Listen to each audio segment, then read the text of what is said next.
Hello friends, welcome to the channel Radha learning home.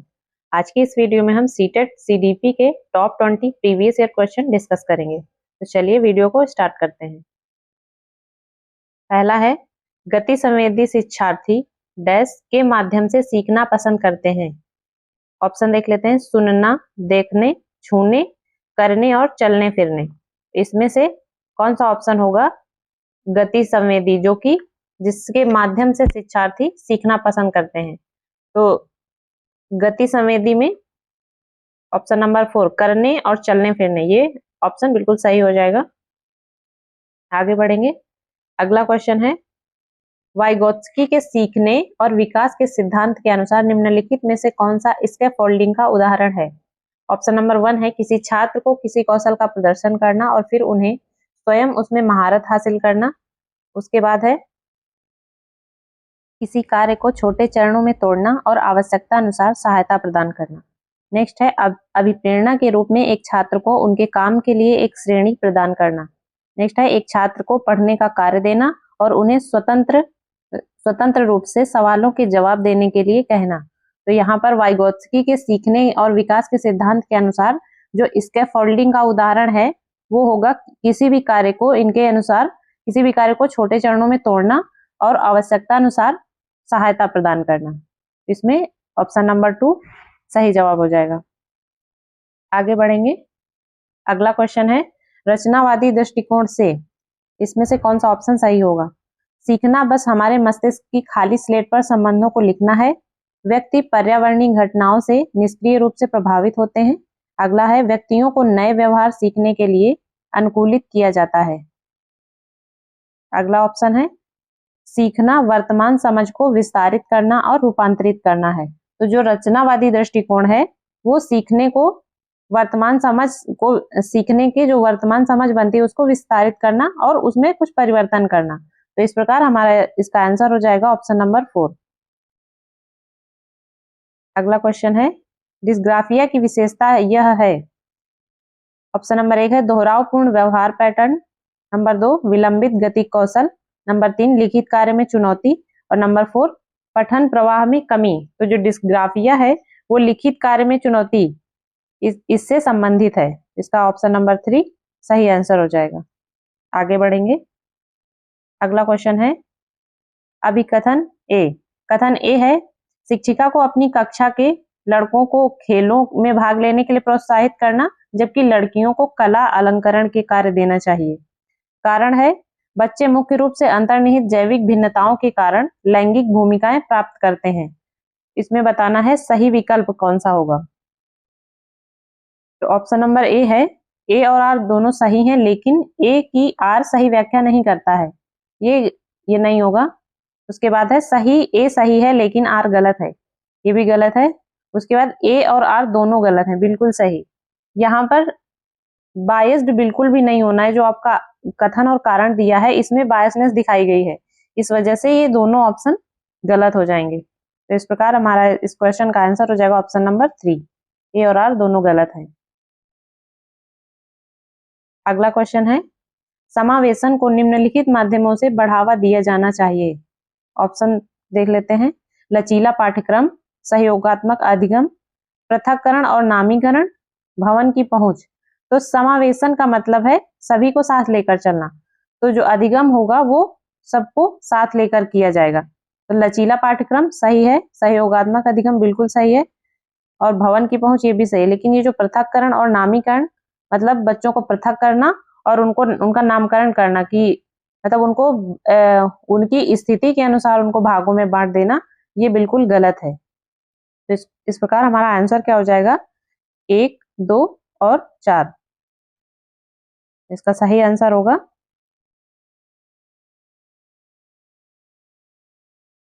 एक second, इसमें थोड़ा सा मिस्टेक हो गया ऑप्शन में, यहाँ पर 4 होगा। इस प्रकार हमारा ऑप्शन नंबर 4 सही आंसर हो जाएगा।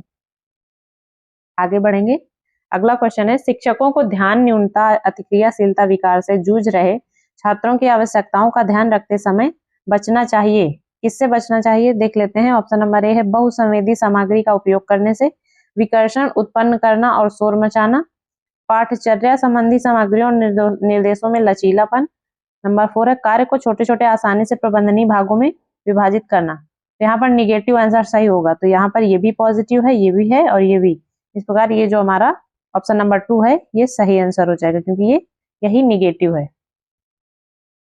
आगे बढ़ेंगे, अगला क्वेश्चन है हार्वर्ड गार्डनर के अनुसार एक वैज्ञानिक उच्च डैश बुद्धि प्रदर्शित करेगा जबकि एक मूर्तिकार के पास उच्च डैश बुद्धि होगी। ऑप्शन देख लेते हैं। हार्वर्ड गार्डनर के अनुसार ऑप्शन नंबर 1 है स्थानिक तथा गति संवेदी, प्रकृतिवादी तथा स्थानिक, परिवर्तनशील तथा स्थान संबंधी। 4 है तार्किक गणितीय तथा गति संवेदी। तो यहाँ पर जो ऑप्शन नंबर 4 है ये बिल्कुल सही आंसर हो जाएगा। अगला क्वेश्चन दैनिक जीवन और उनकी सामाजिक सांस्कृतिक पृष्ठभूमि से परिचित कराते हैं। कारण है सीखना सामाजिक संदर्भ में होता है, सही विकल्प का चयन करना है। यहाँ पर ऑप्शन नंबर ए में दिया ए और आर दोनों सही हैं, लेकिन ए की आर सही व्याख्या नहीं करता। सेकंड है ए सही है लेकिन आर गलत है। ऑप्शन नंबर 3 है ए और आर दोनों गलत हैं। उसके बाद ऑप्शन नंबर 4 है ए और आर दोनों सही हैं और ए आर की सही व्याख्या करता है। यहाँ पर जो ऑप्शन नंबर 4 है ए और आर दोनों सही हैं और ए आर की सही व्याख्या करता है। ऑप्शन नंबर 4 सही आंसर हो जाएगा। आगे बढ़ेंगे, अगला क्वेश्चन है पियाजे ने संज्ञानात्मक विकास को इस प्रकार वर्णित किया है। पियाजे के अनुसार 3 प्रगतिशील स्तर में, 1 सतत निरंतरता के रूप में, 4 अतिव्यापी संस्कृति विशिष्ट चरण में तथा 4 है 4 गुणात्मक रूप से भिन्न चरण में। जो पियाजे ने संज्ञानात्मक विकास का वर्णन किया है वो 4 गुणात्मक रूप से भिन्न चरणों में।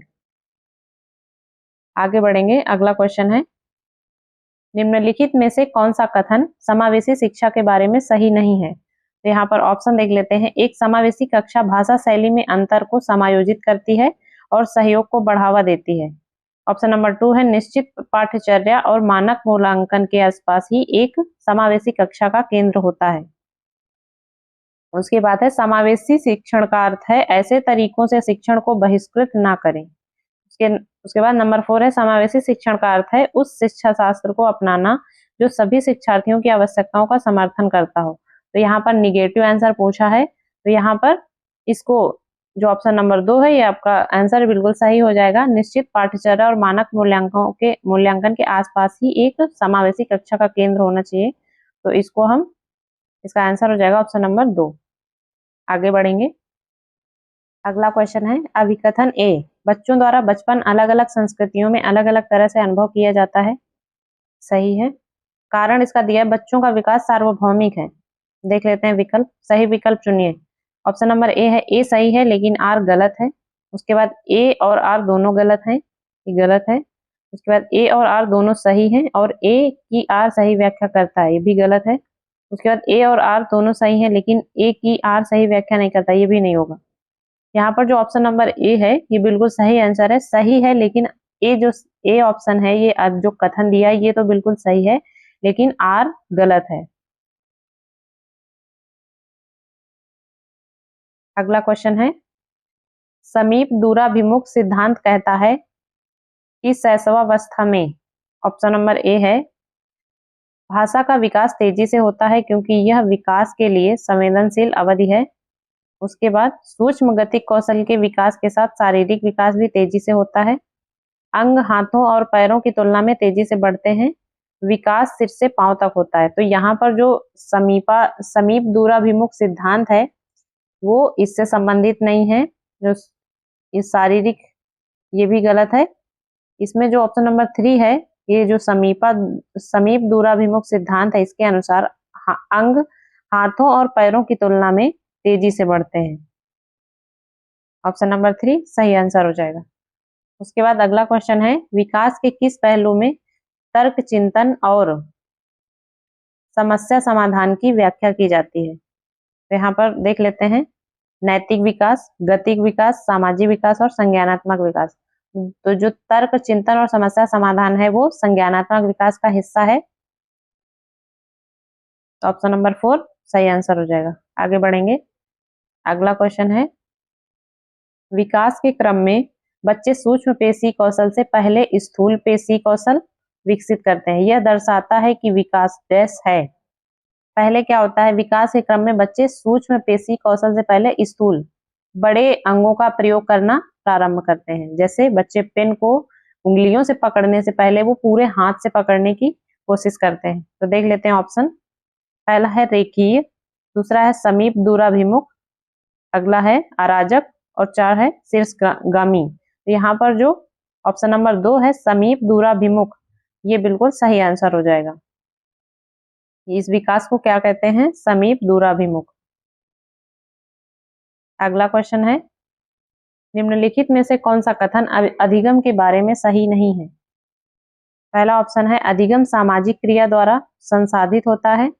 उसके बाद अधिगम एक प्रक्रिया नहीं अपितु एक उत्पाद है। अगला है अधिगम शिक्षार्थी के पूर्व ज्ञान पर निर्भर करता है।